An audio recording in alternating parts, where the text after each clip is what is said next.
皆さんおはようございます。Junya to moshimasu yoroshiku onegai shimasu.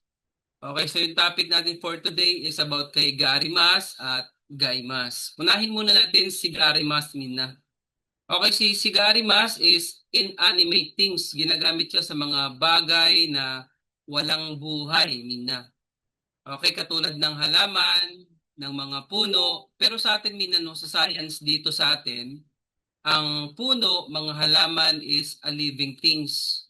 Kaya kasama sila doon. Pero pagdating sa Japan, Mina, hindi sila living things, kundi non-living things. Okay, things that do not move by themselves.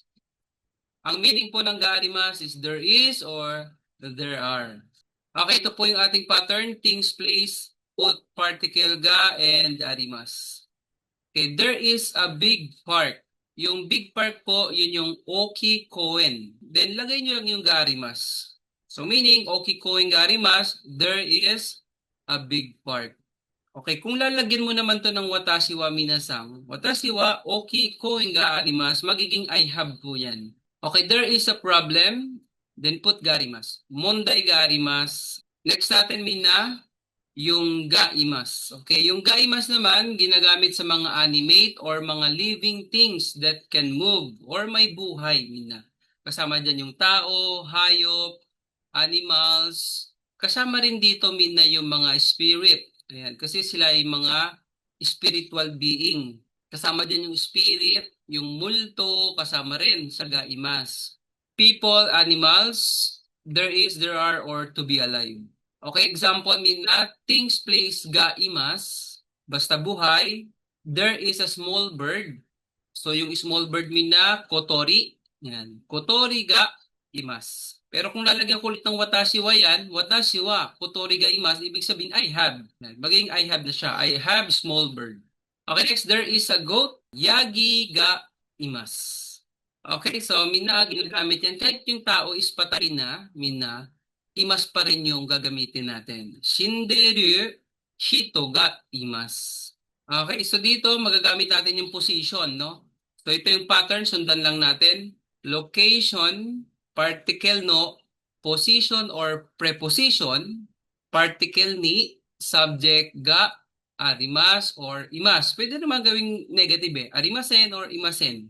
Okay, dito, dati kasi napag-aral natin si particle niya sa time particle, ayan, or destination, and purpose particle. So dito naman si particle ni ay place of existence. So yun yung trabaho ni particle ni dito. Kung saan nag exist yung subject. Ayan, dito sa location no position. So yung mga position, yun yung mga front, mae, back, ushiro, beside, tonari, between, aida, way up, down, sta, hidari, left, migi, right, naka, inside, soto, outside. So yun yung mga position, yun yung ilalagay natin dito after the location. Pero bago ha, lagay niyo muna ng particle no. Okay, example, there is a bag inside the drawer. So dito, Mina, there is, madali lang ito kasi baliktarin nyo lang, mauuna yung kabaliktaran. So mauuna yung drawer. Ayan, dahil drawer din naman yung location, hikidashi no, then sunod yung inside, babaliktad yung translate, inside, naka, then put particle ni, then ano yung meron doon, bag, there's a bag, kabangarimas. There is school between the park and the library. So pabaliktad lang yung translation dito, Mina. Library unahin nyo, dahil yun naman yung location. Tosho kanto, yung to po rito, yung end, Mina. Yan, particle to is end. Sunod yung koen, yung park. Yan, kasi pabaliktad ng translation.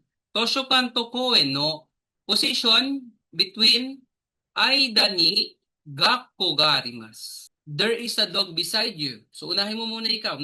Anata no location particle no position or preposition tonari beside anata no tonari ni inyu ga imasu. Okay, bakit imas? Kasi buhay si aso. Bakit arimas? Kasi di naman buhay si gakko or school. Okay, mina, wari basta? So, ja, mata ni.